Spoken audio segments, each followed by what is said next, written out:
American സൈന്യം Ukraine മണ്ണിൽ ഇറങ്ങില്ലെന്ന് president Donald Trump. Trump Putin Zelensky കൂടിക്കാഴ്ചയ്ക്കായി അനുയോജ്യമായ സ്ഥലത്തിനായുള്ള അന്വേഷണം ആരംഭിച്ചു.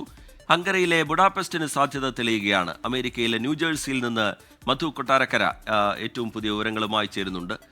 മധു, ട്രംപ് ഏറ്റവും ഒടുവിലായി വിശദീകരിക്കുന്നത് എന്താണ്? ട്രംപ് പുടിൻ സെലൻസ്കി കൂടിക്കാഴ്ച ലോകം ഉറ്റുനോക്കുകയാണ്. അതിനുള്ള സ്ഥലം, അതിനുള്ള ക്രമീകരണം, അത് സംബന്ധിച്ചുള്ള കൂടിയാലോചനകൾ ഇപ്പോൾ നടക്കുന്നു. എന്താണ് ഏറ്റവും ഒടുവിലായി പങ്കുവയ്ക്കാൻ കഴിയുന്ന വിവരങ്ങൾ, മധു? Good morning Sreejith. ഭാവിയിൽ റഷ്യയുടെ അധിനിവേശം തടയുവാൻ അമേരിക്ക യുക്രൈന് നൽകുന്ന സുരക്ഷാ ഗ്യാരണ്ടി സംബന്ധിച്ചുള്ള ചർച്ചകളാണ് എവിടെയും നടക്കുന്നത്. പക്ഷേ ഇത് സംബന്ധിച്ചുള്ള അവ്യക്തത ഇപ്പോഴും തുടരുകയാണ്. അതേസമയം യുക്രൈന്റെ മണ്ണിൽ US സൈന്യത്തെ വിന്യസിക്കില്ല എന്ന് US പ്രസിഡന്റ് ഡൊണാൾഡ് ട്രംപ് ഇന്ന് പറയുകയുണ്ടായി. യുക്രൈന് സംരക്ഷണം നൽകുന്നത് വ്യോമ പ്രതിരോധ മാർഗങ്ങളിലൂടെ ആയിരിക്കും.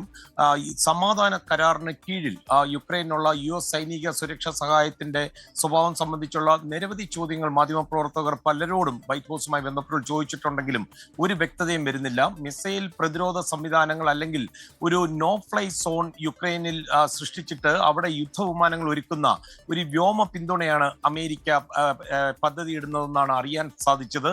ഇങ്ങനെ പല ഓപ്ഷൻസും അതുപോലെ സാധ്യതകളും ഉണ്ടെന്ന് പിന്നീട് White House press secretary Karoline Leavitt മാധ്യമങ്ങളോട് പറയുകയും ചെയ്തിരുന്നു. അതേസമയം ഡൊണാൾഡ് ട്രംപിന്റെയും അതുപോലെ ട്രംപ് പുടിൻ സെലൻസ്കി ത്രികക്ഷി ഉച്ചകോടിക്ക് ബുദാപെസ്റ്റിന് സാധ്യത തെളിയുന്നതായി ചില സൂചനകൾ വൈറ്റ് ഹൗസിൽ നിന്ന് തന്നെ ലഭിക്കുന്നുണ്ട്. ട്രംപ് ഇത് സംബന്ധിച്ച് ഹംഗേറിയൻ പ്രധാനമന്ത്രി വിക്ടർ ഓർബനുമായിട്ട് ഇന്ന് ചർച്ച ചെയ്തിരുന്നു. പുടിനുമായിട്ട് വിക്ടർ ഓർബന് വളരെ അടുത്ത ബന്ധം പുലർത്തുന്നതിനാൽ അന്താരാഷ്ട്ര ക്രിമിനൽ കോടതി കുറ്റങ്ങളിൽ അറസ്റ്റ് ചെയ്യപ്പെടുമെന്ന ഒരു ഭയമൊന്നുമില്ലാതെ പുടിന് ഈ പ്രദേശം സന്ദർശിക്കാൻ കഴിയുന്ന അല്ലെങ്കിൽ ഇത്തരമുള്ള ചില യൂറോപ്യൻ സ്ഥലങ്ങളിൽ ഒന്നാണ് ഹംഗറി. ഹംഗറിയെ ഒരു വേദിയായി യുക്രൈൻ അംഗീകരിക്കുമോ എന്നത് മാത്രം ഇപ്പോഴും വ്യക്തമല്ല. ഈ വെടിനിർത്തൽ ചർച്ചകൾക്കായി ഇരു രാജ്യങ്ങളുടെയും പ്രതിനിധികൾ നേരത്തെ കണ്ടുമുട്ടിയ ഇസ്താൻബുളിലും ഇപ്പോൾ പരിഗണനയിലുണ്ട്. റീജിത്ത്. ശരി, മധു കൊട്ടാരക്കര വിശദാംശങ്ങൾ പങ്കുവെക്കുകയായിരുന്നു ന്യൂജേഴ്സിയിൽ നിന്ന്. ത്രികക്ഷി ചർച്ച എവിടെ നടക്കണം എന്നത് സംബന്ധിച്ചുള്ള കൂടിയാലോചനകളിലേക്ക് കടക്കുന്നു. ബുഡാപെസ്റ്റ് അടക്കം അതിനായി പരിഗണിക്കുന്നുണ്ട് എന്ന തരത്തിലുള്ള വിവരങ്ങളാണ് ഇപ്പോൾ പുറത്തുവരുന്നത്.